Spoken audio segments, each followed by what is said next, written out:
નમસ્કાર દર્શક મિત્રો, હું પૂજા રાવલ. તમે જોઈ રહ્યા છો સમાચાર મેં આગે ન્યૂઝ. હવે જોઈએ આજના સમાચાર. વડાપ્રધાન નરેન્દ્રભાઈ મોદીએ દેશના અલગ અલગ હેરિટેજ સ્થળો, પૌરાણિક ઐતિહાસિક મહત્વ ધરાવતા સ્થાનો તથા જુદા જુદા મોન્યુમેન્ટ્સની વિરાસત જાળવી રાખીને વધુને વધુ પ્રવાસીઓ લોકોને તેના ઇતિહાસ, સંસ્કૃતિ અને અન્ય મહાત્મ્યથી પરિચિત કરાવવા વિરાસત બી વિકાસ બીનો અભિગમ અપનાવવાની પ્રેરણા આપી છે. મુખ્યમંત્રી ભૂપેન્દ્ર પટેલના દિશા દર્શનમાં રાજ્ય સરકારે વડાપ્રધાનશ્રીના આ અભિગમને વડનગરના હાટકેશ્વર મંદિરના નવનિર્મિત લાઇટ એન્ડ સાઉન્ડ શોથી સાકાર કર્યો છે. હાટકેશ્વર મંદિરના દર્શન માટે આવતા શ્રદ્ધાળુઓ આ મંદિરના પૌરાણિક ઇતિહાસની સુપેરે જાણી શકે તે હેતુથી ગુજરાત પ્રવાસ નિગમ લિમિટેડ દ્વારા ₹5.53 કરોડના ખર્ચે અદ્યતન લાઇટ એન્ડ સાઉન્ડ શોનું નિર્માણ કરવામાં આવ્યું છે. મુખ્યમંત્રી ભૂપેન્દ્ર પટેલે વડનગરમાં યોજાઈ રહેલા ત્રિદિવસીય મહોત્સવમાં લાઇટ એન્ડ સાઉન્ડના શોનું લોકાર્પણ તેમજ સુવર્ણ શિખર અને ધ્વજારોહણ તથા નવી નિર્માણ થયેલી યજ્ઞશાળાના લોકાર્પણ કર્યા હતા. આ અવસરે મુખ્યમંત્રી શિવ પંચાયત પ્રાણ પ્રતિષ્ઠા મહોત્સવમાં ભક્તિભાવપૂર્વક સહભાગી થયા હતા તેમજ હાટકેશ્વર મહાદેવનું પૂજન અર્ચન કર્યું હતું અને સુવર્ણ શિખરના દાતા પરિવારોને સન્માનિત કર્યા હતા. મહેસાણા મહાનગરપાલિકાનો ઓફિશિયલ લોગો આજે આરોગ્ય મંત્રી ઋષિકેશ પટેલના હસ્તે લોન્ચ કરવામાં આવ્યો. લોગો ડિઝાઇન સ્પર્ધામાં 254 સ્પર્ધકોએ ભાગ લીધો હતો. આ સ્પર્ધામાંથી 2 સ્પર્ધકોના લોગોની ઓફિશિયલ લોગો તરીકે પસંદ કરવામાં આવ્યા. વિજેતા બંને સ્પર્ધકોને ₹21,000નું ઇનામ એનાયત કરવામાં આવ્યું. આ પ્રસંગે આરોગ્ય મંત્રી ઋષિકેશ પટેલે મહત્વની જાહેરાત કરી હતી. તેમણે જણાવ્યું કે મહેસાણા નગરપાલિકાનું બજેટ 100 કરોડથી વધીને 900 કરોડ કરતાં વધુ થઈ ગયું છે. આ વધારેલા બજેટથી મહેસાણાનો વિકાસ વધુ ઝડપી બનશે.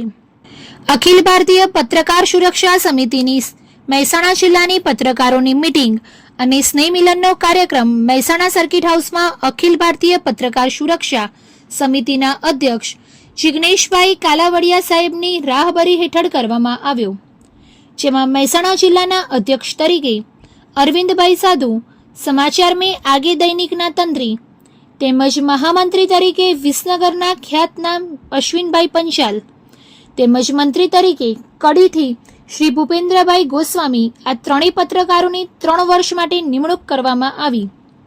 જેમાં મીટિંગમાં પધારેલ જિલ્લાના સમસ્ત પત્રકારો અને ગુજરાત રાજ્યના પૂર્વ ગૃહમંત્રી નીતિનભાઈ પટેલ ખાસ ઉપસ્થિતિમાં મીટિંગનું સમાપન થયું, જેમાં પત્રકારોના હિત અને રક્ષણની પણ નીતિનભાઈ પટેલે જાહેર મંચ પર જવાબદારી લીધી હતી. પત્રકારો માટે હર હંમેશ નીતિનભાઈ પટેલ ઉપસ્થિત રહેશે એવી ખાતરી પણ આપી હતી અને પત્રકારનો જોશ અને ઉત્સાહ પણ નીતિનભાઈ પટેલ તેમના જાહેર પ્રવચનમાં ખાતરી આપતા જણાવ્યું હતું. જેમાં પ્રદેશ પ્રભારી બાબુલાલ ચૌધરી તેમજ ગુજરાત પ્રદેશ મહામંત્રી વીણવા વાઘેલા શિહોરી, પ્રદેશ સહપ્રભારી મહેન્દ્રભાઈ પટેલ તેમજ નવા વરાયેલા સહપ્રભારી પ્રકાશભાઈ ચૌધરી ગરવી તાકાતની ઉપસ્થિતિમાં મીટિંગનું સમાપન કરવામાં આવ્યું હતું.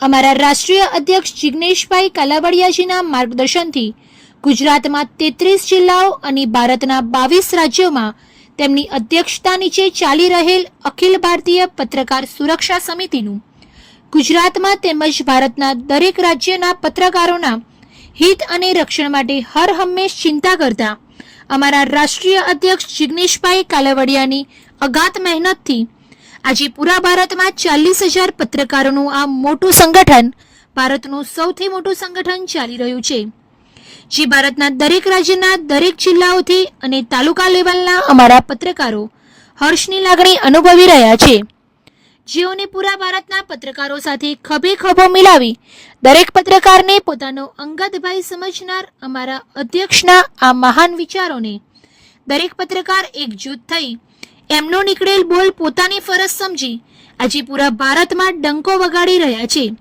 એવા અમારા જિગ્નેશભાઈ કાલાવડિયા સાહેબ ભારતીય પત્રકાર સુરક્ષા સમિતિના અધ્યક્ષશ્રીને ખૂબ ખૂબ અભિનંદન પાઠવીએ છીએ. હિંમતનગર તાલુકાના તેજપુરા ગામ પાસે રવિવારે રાત્રે એક દુર્ઘટના સામે આવી. રાત્રે 11 વાગ્યાના સુમારે એક અજાણ્યા વાહને ઊંટને ટક્કર મારી હતી. આ અકસ્માતમાં ઊંટના પગના ભાગે ગંભીર ઇજાઓ થઈ હતી. રાહદારીઓએ તરત જ હિંમતનગરના જીવદયા પ્રેમીને જાણ કરી હતી અને ફાયર ટીમ અને ક્રેનની મદદથી ઘાયલ ઊંટને બચાવવાની કામગીરી શરૂ કરી હતી. ફાયર ટીમની મદદથી આ સમગ્ર બચાવ કામગીરી સફળતાપૂર્વક પૂર્ણ કરવામાં આવી હતી. અમદાવાદના વટવામાં બુલેટ ટ્રેન પ્રોજેક્ટની કામગીરી દરમિયાન મોટો અકસ્માત સર્જાયો છે. કામગીરી દરમિયાન ક્રેન સાથે ગટર પડી જતા ઇલેક્ટ્રિક લાઇનને નુકસાન થયું છે. આ ઘટનાને લઈને રેલવે વિભાગે તાત્કાલિક 3 મુખ્ય ટ્રેનના રૂટ બદલવામાં આવ્યા છે. આ ટ્રેનોમાં Okha Gorakhpur train number 15046, Ahmedabad Danapur train number 09147 અને વૈષ્ણોદેવી જામનગર ટ્રેન નંબર 12478 નો સમાવેશ થાય છે. આ તમામ ટ્રેનો હવે હિંમતનગર થઈને પસાર થશે. ટ્રેનો હિંમતનગર રેલવે સ્ટેશનના પ્લેટફોર્મ નંબર 2 ઉપરથી પસાર થશે. રેલવે વિભાગે ઉદયપુરથી આસારવા રેલવે ટ્રેક આસપાસના વિસ્તારમાં રહેતા લોકોને સતર્ક રહેવા અપીલ કરી છે. લોકોને રેલવે ટ્રેક નજીક ન જવા સૂચના આપવામાં આવી હતી.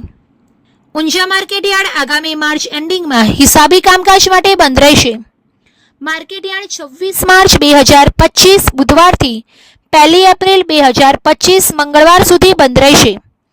ઊંઝા એપીએમસીના વહીવટદાર અને સેક્રેટરીએ જાહેરાત કરી છે કે 2 એપ્રિલ 2025ના બુધવારથી માર્કેટયાર્ડનું કામકાજ રાબેતા મુજબ શરૂ થશે. આ વર્ષે પણ માર્ચ એન્ડિંગમાં હિસાબી કામકાજ માટે માર્કેટયાર્ડ બંધ રાખવામાં આવશે.